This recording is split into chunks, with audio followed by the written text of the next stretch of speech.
Hi, everyone. This is Salita Divine here. I am here to talk about a great opportunity, which is to purchase your personal copy of So You Think You Can Coach 10 Instructional Plays That Build Teacher Capacity. Today, I'm going to be talking about the first play in the book, and that play is simply to know your data. And the framework that we're going to use for that is to read it, analyze it, execute it. Read it, analyze it, execute it. So it's just as simple as that. As an instructional coach, you want to begin by letting your teachers know that they need to read the data, and we need to show them how to read the data. Because so many times we get in situations where we just hand teachers a data binder. We've all done it before, and it's full of all of these different charts and graphs. And so, as an instructional coach, you want to take the time and actually show them how to read it. And that can be as simple as making a point as an instructional coach from reading from left to right, from top to bottom, talking about every single term that is in that particular data piece. After you have taught them how to read it and you have made sure that you yourself, as the instructional coach, know how to read it, then we can go on to step number two. And that step is to analyze that data. So when we're analyzing data, we know that that means to break it down. So we're going to break that data down into smaller chunks. And we're going to be looking and searching for answers about our instruction, about teaching and learning that has taken place within our school buildings. After we have analyzed the data, we may find things like there's a certain percentage of students that did well in a particular standard, which means that was taught very well and oftentimes, or we may find some other piece of information that they did not do as well in a particular area. And what that's going to help us do, analyzing that data, it helps us to build a roadmap for the remainder of the quarter, for the remainder of the 9 weeks, for the remainder of the year. So analyzing it, knowing what's what and what that data shows and what it's telling us for the purpose of creating a roadmap is super vital as it relates to knowing your data and not just knowing it, but actually utilizing it. So I want to read a couple of tips that I put in the book for that particular purpose. So here's some coaching tips for analyzing your data. You can provide several graphics or methods for unpacking the data into smaller chunks, as I stated before. You can create your own research, one that fits your particular needs for your particular schools. There are so many different data charts that are going to help you to break that down. You're also going to find some data charts that I offer you as well in the book. So we want to be strategic about which charts work for us that's going to help us to build the best roadmap possible. We want to analyze the data also and find those hot spots. And what I mean by hot spots, they can be both good and bad. But I believe as the instructional coach, we want to take the time to find the good things in there. We want to highlight and we want to celebrate what the teachers have done well and what the students have done well.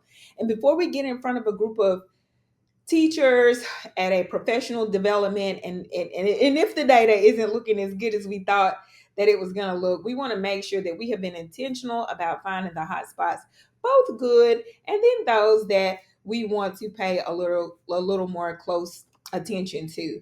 So that is very important. Identify those hot spots. If after you've taught them how to read it, they can identify those hot spots, then we want to make sure that we've taken that time to identify. And we want people to feel good after they have read their data, regardless of what it says. We want them to feel motivated about, well, even if it's not exactly what we wanted it to look like, here are some things that we can do, guys. It's a new year, it's a new opportunity for us to get the outcomes that we desire. So, after we have made sure that we ourselves know how to read the data, we train our teachers on how to read the data, and then after that, we've analyzed that data, we've used some of the charts from the book, we've even created our own because we are thought provokers and thinkers ourselves. We want to execute that data. And what I mean by executing the data is pretty simple: put it into play. And so many times when I've traveled across the state, being able to work with different administrators and teachers and instructional coaches, we read that data. They have that data binder. They have a data wall, and they have the numbers and the names of the students and where they fall. But what happens after that, oftentimes, is just a very cute wall. Um, and maybe they look at it sometimes, and maybe they don't. But data is absolutely pointless if we're not going to put it into play. So we're not going to take that roadmap that we created from analyzing the data and actually ensure that it produces instructional changes in the classroom. That's why data to instruction is super important. And what I mean by that is just once I've read it and I've analyzed it, I can see the fruition of it within my instruction in my classroom, in the teacher's classroom. You can see that they have taken that block of students who didn't do so well, and there is something in place for them. There may be a small group where the teacher is focusing on this particular standard because the data told them to, or they may be scaffolding back or enriching. Why? Because the data told them to do that.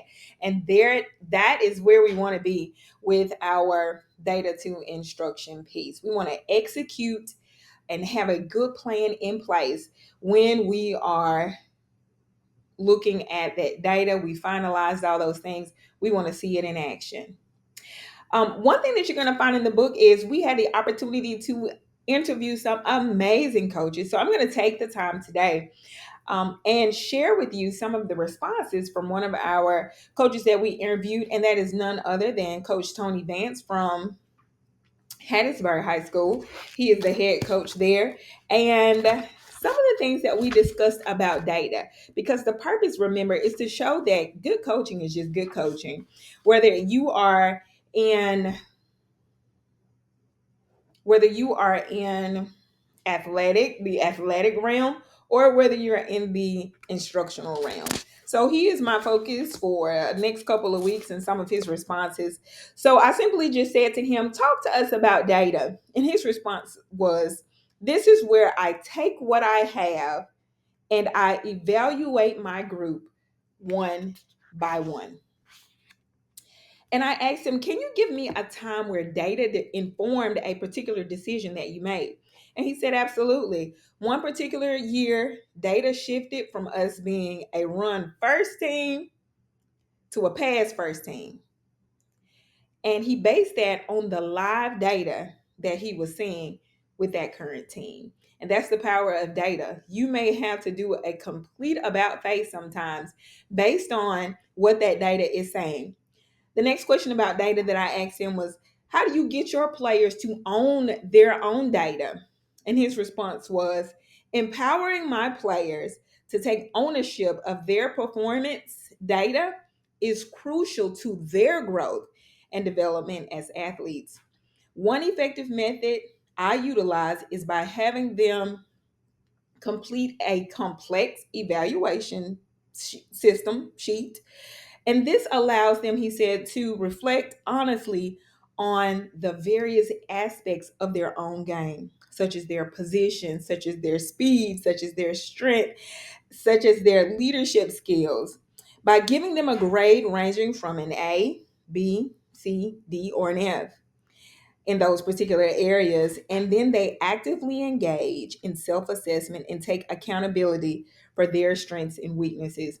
And how many of you know that's exactly what we want to happen in the classroom with the teachers that we're coaching? Whether you do it a different way, the fact of the matter is we want teachers to own that data so that they can self-reflect and bring about the changes that they know and that they've decided that they need.